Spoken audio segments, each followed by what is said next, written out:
If you've ever wondered how black magic actually works, well, I'm about to give you a story. Hey, what's up? My name's Axél, and I teach you how to talk to the universe. So before we get started, let's just make one very clear point. Black magic is not the stuff you see in horror movies. It's actually a lot more complex, and you can do much more than just causing harm. But the thing is, a lot of people don't recognize how black magic actually works when you actually start reading like the grimoires or you start practicing any sort of spell. So here are 3 tips you need to know about black magic before you hear the story that I'm about to share with you.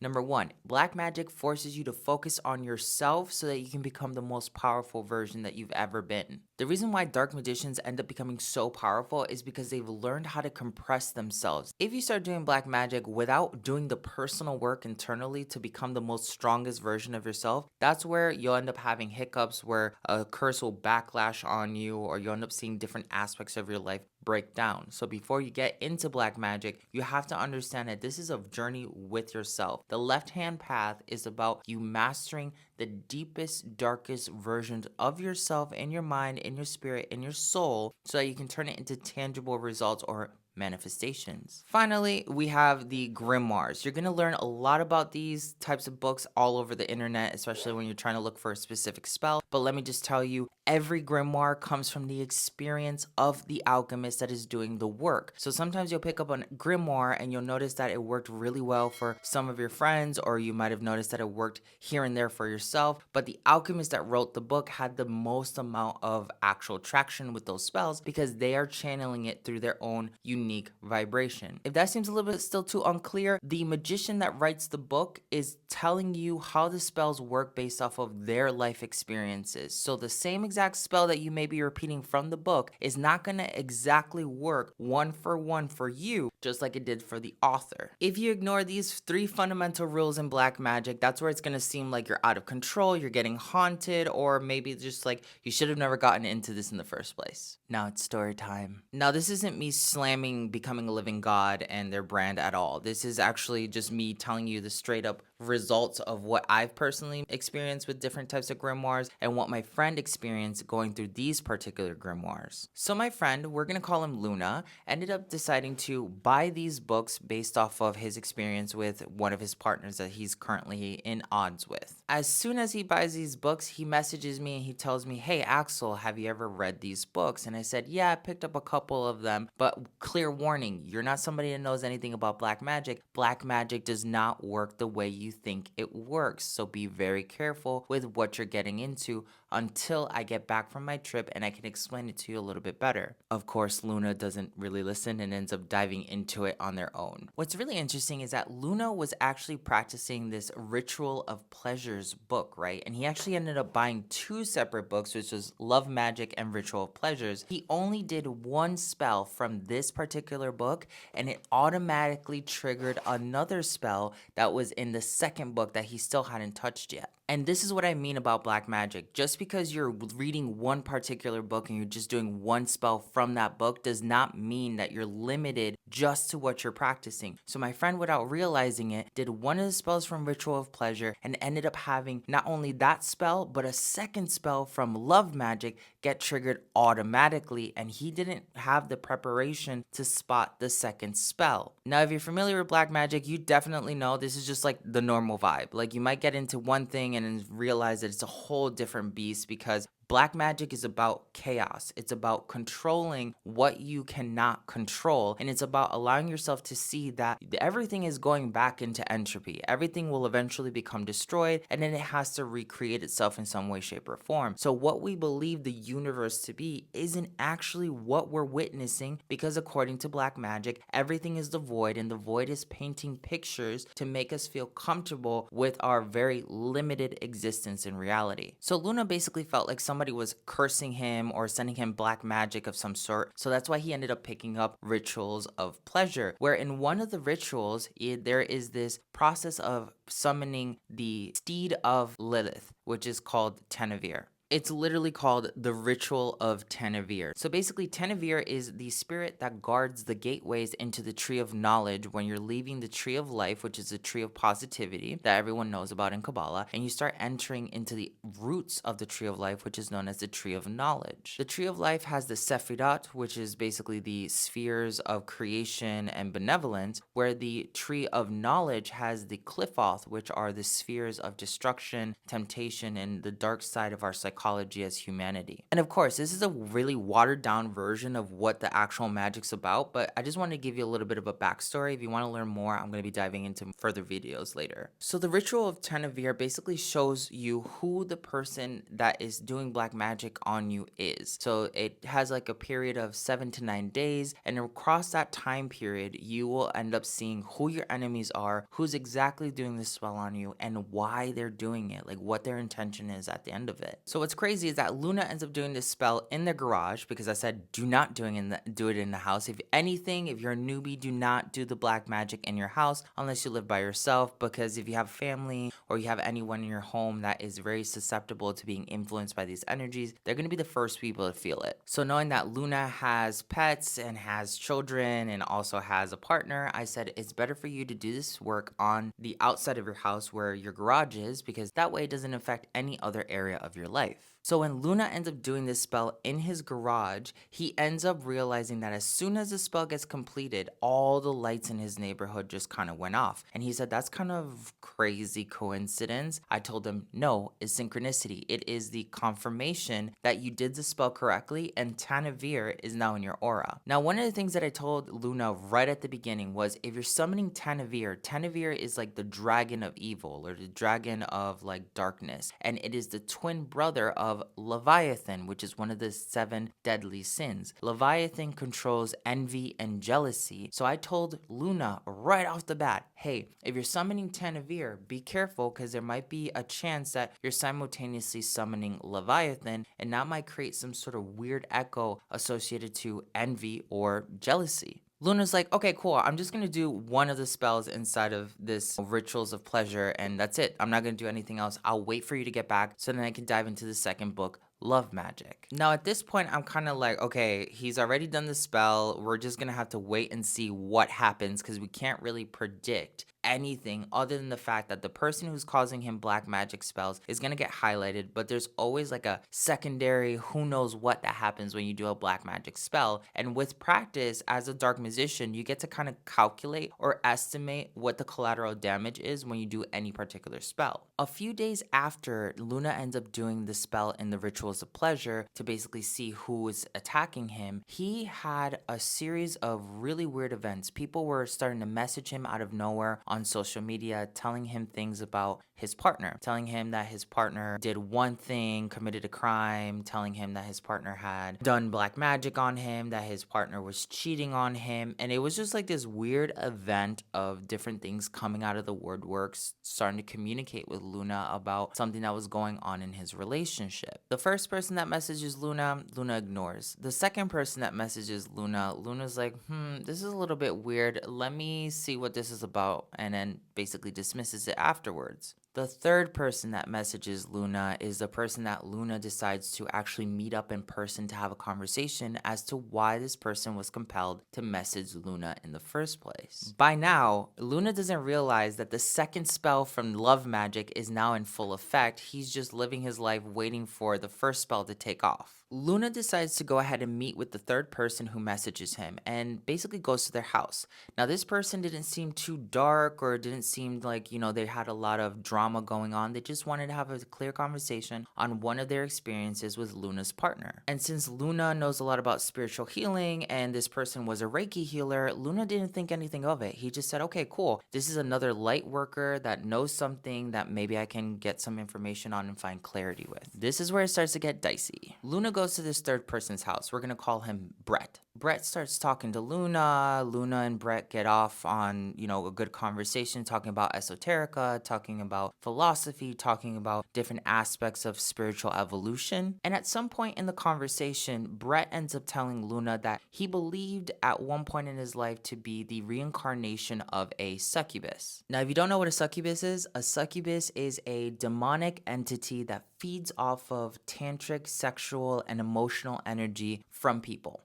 And in this case, because Luna was at odds with his partner, the succubus decided to feed off of that lack of connectivity or the tension between Luna and his partner. But of course, Luna doesn't know that he's dealing with a succubus. So while Luna's at Brett's house, he ends up hearing this comment about Brett believing that he used to be a succubus, and he's not really sure about it anymore, but, it could be a thing. Luna doesn't really think about it because, they weren't really experienced just yet with this succubus information. This is where Brett ends up telling Luna, hey, I'll give you a free Reiki session. I've been doing many Reiki sessions. I just became a brand new Reiki practitioner. I've done 70 plus sessions with people, and people really like it. I should give it to you because you're going through a very hard time in your relationship and it could help you. And this is where a lot of light workers are going to get hella pissed off. Reiki doesn't save you from black magic. Luna's like, sure, why not? Like, this could probably help me. My partner did tell me that I should find a spiritual healer. Maybe this is me manifesting a spiritual healer to help me get deeper into my relationship with my partner. And this is where it gets really weird. Luna lays down on Brett's table and Brett starts doing energy healing via Reiki. Halfway through the session, Brett decides to make a sexual advance onto Luna while he's still in a trance on the table receiving this Reiki session. If you ever gotten Reiki by somebody who actually knows what they're doing, it can put you into a really deep trance and you fall into kind of like this pseudo delta theta state where you're there, but you're not really there. As Brett was trying to make these passes onto Luna while Luna is in this delta theta state, Luna ends up telling Brett, hey, this is not something I'm looking for. Like, I can't really get into this particular energy. I just came here to talk, maybe get a Reiki session. Brett's like, oh, okay, I understand. No big deal. Let me just leave it alone and finish the Reiki session. At this point, I told Luna, you should have just gotten up off of the table and left because this person obviously is using Reiki as a medium to basically prey on other people and take advantage of them. But Luna, being in that kind of theta hypnotic state, decided to just stay and wait till it passed so he could get up and leave. It's around this time that Luna's partner feels like a disconnect, like a soul disconnect from Luna himself. So Luna's partner ends up messaging Luna asking them, are you thinking about breaking up with me? Are you cheating on me? Are you,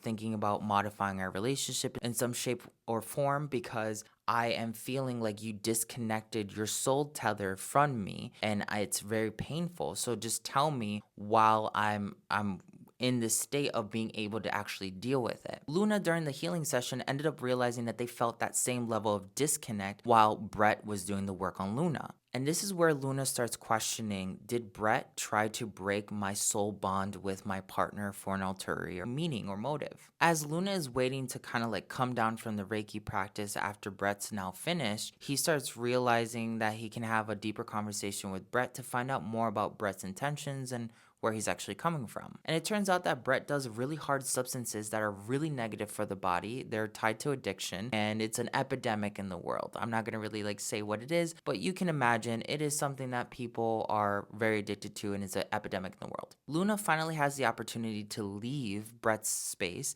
and when he does, Brett does something that's super toxic. Brett messages Luna's partner to tell Luna's partner that they had just gotten it on and that Luna is cheating, which was not actually true. The message that Brett gives Luna's partner gets back to Luna, and then Luna and their partner have to basically get through some level of misconfusion because Luna's partner doesn't believe that Luna didn't end up cheating, and Luna's like, why would I go to this Reiki healer's house and he would tell you that I cheated on you? And it becomes this whole entire distortion of energy that almost literally broke their relationship apart. Now at this point, Luna's kind of confused. Luna's like, how did I get into this situation where a Reiki healer is trying to literally take sexual advances on me and take advantage of my vulnerable state of trying to find clarity? How did I align myself with somebody who is trying to gaslight me into destroying my relationship by messaging my significant other? Luna was kind of wrapping his head around what and how this was happening to him. So then I get back from my trip And Luna's like, Axel, this is what happened, and I don't really know how to really get through this. Like, can you tell me based off of your advice? Do you think it was a black magic? Do you think it was something else? So I get really curious and I'm like, show me the books that you were using. And I start reading through the 2 books. And eventually I get to one of the chapters in Love Magic, which is talking about succubuses and incubuses. Of course, Luna hasn't even gotten to this chapter yet. So like, I'm like, read this chapter right now so you can tell me whether or not the vibes in this chapter align with what you experience in physical reality. Luna goes over the chapter and realizes, oh my God, the person shows up as someone that you find attractive. The person shows up when you're having the most amount of tension in your reality. The person shows up trying to seduce you in ways that you did not particularly want to be seduced in. And the list goes on and on. Everything that the book was talking about in relation to a succubus was actually what happened in that session between Luna and Brett. Brett told Luna at the very beginning of their encounter that Brett was a succubus, but because Luna didn't know what he was getting into, he just didn't add one and one together. And since succubuses feed off of people's energy, Luna was the perfect candidate. He was having struggles. The struggles were love-based between him and his partner. Luna at this point is like totally floored and shocked and is like, how is it possible that I did a spell from the 2nd book when I haven't even studied the 2nd book yet? And this is where I was like, this is why you need to be careful when you're doing black magic because you don't know what you're getting into, and this is just the collateral damage that happens sometimes. Luna was kind of confused because he had never met this person before, and Brett, didn't seem like he had any form of negative energy towards anyone because he seemed like he wanted to really help Luna. Fast forward a couple days later of us talking, we ended up realizing that Brett had a super huge jealousy and was envious of Luna's partner, and Brett saw it as an opportunity to not only do a jab at Luna's partner, but to also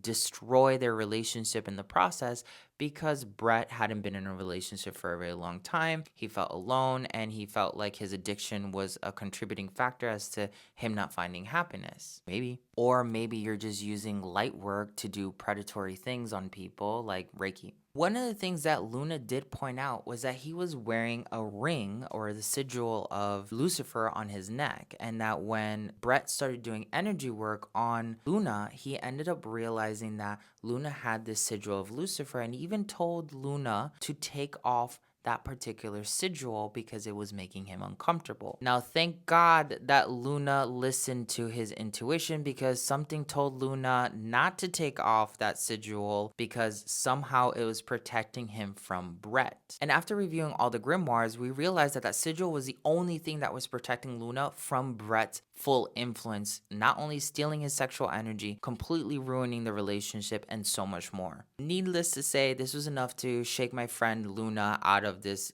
thirst to want to understand black magic without a proper instructor. Luna was just more so shocked that like succubuses and incubi are actually in physical carnate form. Like they're actual people walking around us. Like the deities are in human form, the demons are in human form. Like there's so many different aliens that are in human forms. We're all reincarnated from different dimensions and different star systems in the physical realm to have a physical experience. That does not mean that we stray away from our nature. If you're a succubus in hell and you get materialized into the physical universe as a person, you're still going to have all the tendencies of being a succubus because that is your inherent nature. It was enough for Luna to see that monsters literally walk around us. And it was enough to also show Luna that light magic isn't the only way to actually protect yourself because that sigil of Lucifer is what protected him from Brett's succubus energy. What really hurt, I think, Luna's experience the most is that he went to somebody he trusted for Reiki, and then now that Reiki image is tainted for him. He can't really trust somebody else to go do Reiki with because what if they try to take advantage of him again?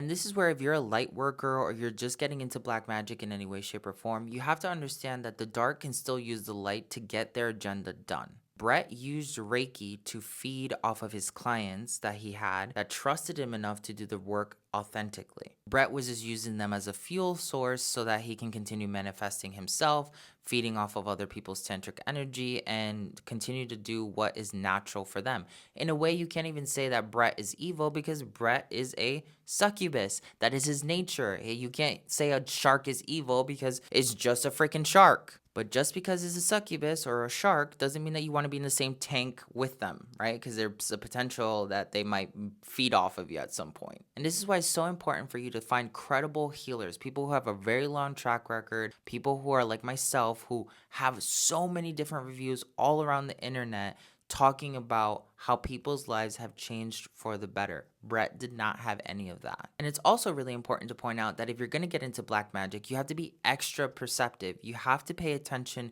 to more than just what you're doing. It would have really helped Luna if Luna would have finished reading all the books before actually doing the spells. That way he would have been able to spot succubus, incubus energy, or anything else that was being thrown his way. Most importantly, if he would have taken my advice when I told him, hey, you're summoning like envious or jealous energy, that he would have been on the lookout for that in particular. But because he didn't have the experience, it turned out to be an energy that was directed towards his partner instead. Black magic finds the path of least resistance, so it flows like water into whatever loopholes or areas that you need to work on. And if you're looking for something to help you counteract black magic, read it, study it, and do it in a safe and controlled manner, then you definitely got to check out the Antojai Quantum Reiki Tarot deck. This is a tarot oracle hybrid as well as a spell book, so it'll help you not only see who's psychically attacking you, how their magic was created so that you can dismantle it right from the deck directly. This is one of the most powerful decks. It took me over 10 years to create. It uses multiple different forms of astrology, and I've used them with huge names all around the world who have now confirmed that it is the most powerful deck in existence that they've ever dealt with in their life. So grab your own in the descriptions below before they're all out. So yeah, there you have it. That is how black magic works. My friend finally learned about it. It was actually quite interesting to watch.